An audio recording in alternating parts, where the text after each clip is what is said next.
O metotrexato é um medicamento que está incorporado pela ANS, mas ao incorporar esse tratamento, a ANS ela faz menção a casos bastante específicos, deixando outros tantos casos de fora da cobertura. E assim, embora metotrexato esteja na cobertura obrigatória de um plano de saúde, muitas das vezes os pacientes costumam dizer para mim que eles não conseguiram acesso ao tratamento porque houve uma recusa da operadora. Mas no final de contas, o que diz a regra da ANS a respeito disso? E o que diz a lei sobre esses casos? Eu sou Elton Fernandes, eu sou advogado e especialista em plano de saúde, professor de pós-graduação em importantes instituições da área e autor de livro jurídico. Hoje eu vou tentar desmistificar um pouco para vocês sobre as regras do setor dos planos de saúde.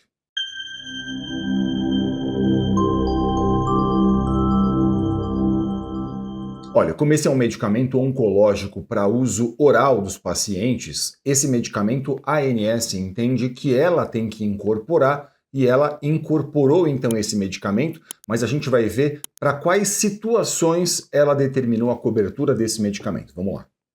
A cobertura do medicamento metotrexato, segundo a ANS, serve para aqueles cânceres de cabeça e pescoço, independentemente da fase da doença, para a doença de linfoma não Hodgkin, para a leucemia linfocítica aguda, para o câncer de mama, para o sarcoma osteogênico e para o tumor trofoblástico gestacional.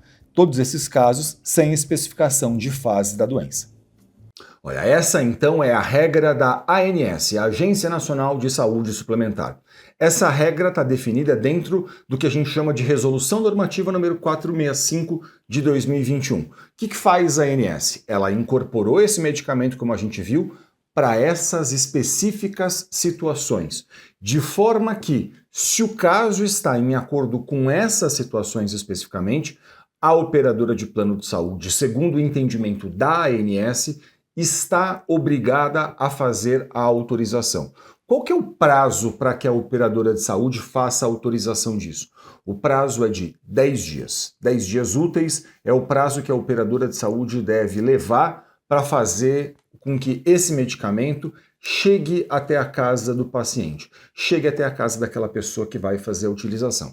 De forma que, se o caso está em acordo com esta regra da ANS especificamente, se a operadora de saúde recusar, o que seria adequado e ideal seria você fazer uma reclamação dentro da própria ANS. Por quê? Porque a ANS fiscaliza as regras que ela editou. E aí, claro, se está em acordo com a regra dela, ela vai ter que fazer a fiscalização disso. Isso pode levar tempo, claro, mas você tem esse direito, essa prerrogativa de fazer isso. Se seu caso não está em acordo com a regra da ANS, aí provavelmente não me parece que a ANS vai tomar algum partido disso ou vai botar a mão nesse tipo de questão. Claro, você tem toda a possibilidade ainda de fazer a reclamação, mas aqui é importante dizer, numa situação como essa, o que eu considero mesmo adequado é que você converse com um advogado especialista em plano de saúde. E por que eu acho importante que você faça isso? Porque, veja, a lei dos planos de saúde atualmente, a lei 9656 de 98, ela diz que mesmo que um tratamento prescrito ao paciente não esteja em acordo com a regra da ANS, com esse rol de procedimentos da ANS, o tratamento deve ser autorizado se ele estiver em acordo com a ciência. Então veja o que acontece muitas vezes. O médico participa de congressos, ele lê publicações científicas, ele pode olhar, por exemplo, para o que outras agências de renome internacional, como a FDA, a Europa, por exemplo, fazem ali a indicação de estudos que corroboram a indicação técnica dele. Olha, esse medicamento serve para os casos tais. E aí, claro, esse profissional preocupado com o paciente, ele quer fazer uma prescrição que está em acordo com a ciência, mas que não está em acordo com a regra da ANS que a gente viu anteriormente. E aí, o plano de saúde recusa o fornecimento disso, porque as operadoras de planos de saúde ainda entendem majoritariamente que elas só devem custear aquilo que está dentro dessa regra da ANS que a gente leu. Então existe um descompasso entre o rol da ANS muitas vezes e a ciência. E existe um descompasso também porque a operadora de plano de saúde, ao invés de cumprir a lei, ela cumpre exclusivamente o critério que está dentro desse rol de procedimentos da ANS que a gente leu. E aí o que fazer numa situação como essa? Nessa situação, um advogado especialista em plano de saúde vai poder analisar o seu caso e ele vai poder, então, a partir dessa análise, entender o seguinte: se está em acordo com a regra da ANS, ele pode, ele mesmo, inclusive, ajudar você a formalizar a reclamação dentro da ANS. Essa é uma prerrogativa que o advogado tem, que esse profissional possui.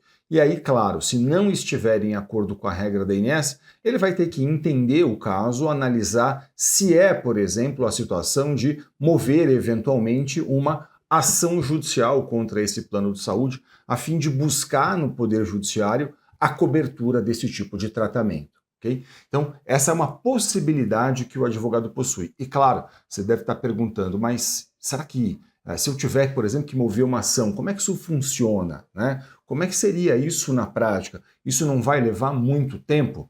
Deixa eu explicar um pouquinho para vocês essa questão. Olha, a ação judicial é um procedimento. Esse procedimento, por exemplo, ele pode ser feito com um pedido de liminar.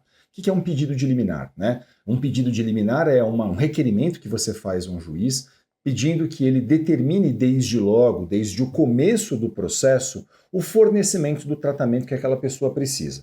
Então, por exemplo, se você demonstra para um juiz que existe um direito e uma urgência, o que o juiz pode fazer? Ele pode determinar desde logo o fornecimento daquilo que você está fazendo o pedido. Então, ele olha para o caso, ele sabe que um processo vai ser longo, e bem porque o juiz sabe que um processo vai ser longo, muitas vezes ele vai poder dizer o quê? Olha, estou entendendo que nesse caso, esse beneficiário aqui ele não pode esperar o final do processo para poder usufruir desse direito.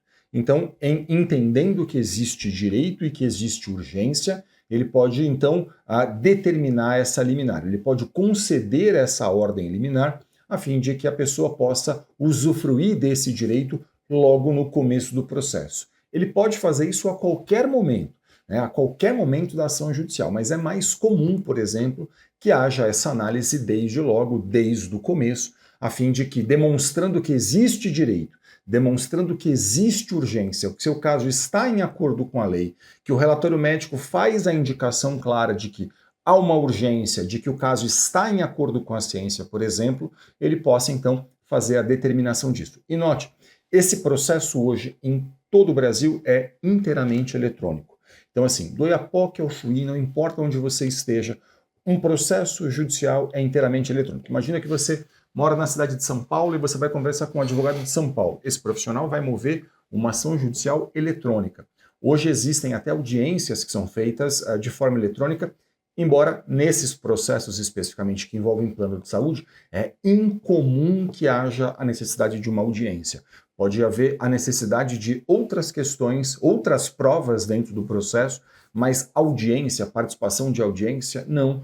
Em geral, isso não é feito, mas, claro, é sempre muito importante que você converse com um profissional especialista em plano de saúde, a fim de que esse profissional possa analisar as particularidades do seu caso, entender se cabe ou não, qual o caminho vai percorrer, se entender que cabe, e esse profissional vai poder orientar você em acordo com as especificidades do seu caso. Você vai poder dizer para mim eventualmente, mas eu não conheço ninguém que seja especialista nisso. Deixa eu falar uma coisa para vocês. Hoje, essa consulta com o seu advogado pode ser feita até de forma online. E eu tenho muito orgulho de dizer para vocês que em todo o Brasil, nas pós-graduações em que eu leciono, a gente forma profissionais cada vez mais capacitados, especialistas nisso, capazes de olhar profissionalmente para uma questão como essa, capazes de fazer uma análise cuidadosa de um caso, a fim de poder entender quais são as possibilidades que a gente tem, quais são os caminhos que vão ser percorridos. Então, se você não conhece um profissional aí da sua cidade, por exemplo, você pode buscar isso pela internet, fazer isso online com um profissional, não tem problema nenhum, até porque, como eu mencionei para vocês, um processo que eventualmente tenha que ser movido um processo, essa ação será eletrônica, tudo correrá eletronicamente. Então, não importa se você está numa cidade e seu advogado está na outra cidade, se você está num estado e seu advogado está muito distante de você, porque tudo isso pode ser feito hoje de forma online e eu tenho muito orgulho de poder dizer que em todo o Brasil a gente forma nas pós-graduações em que eu leciono profissionais muitíssimo capacitados para lidar com esse tipo de questão. Então, eu sugiro muito que você converse sempre com profissionais especialistas nesse tema. Eu espero que esse vídeo tenha sido útil a você. Muito obrigado pela sua audiência. Se ficou qualquer dúvida, deixe um comentário aqui no canal. Para a gente é sempre um grande prazer poder ajudar, interagir, tirar dúvidas. E, claro, não deixe de acompanhar a gente nas redes sociais. Muito sucesso para você e saúde. Até o próximo vídeo.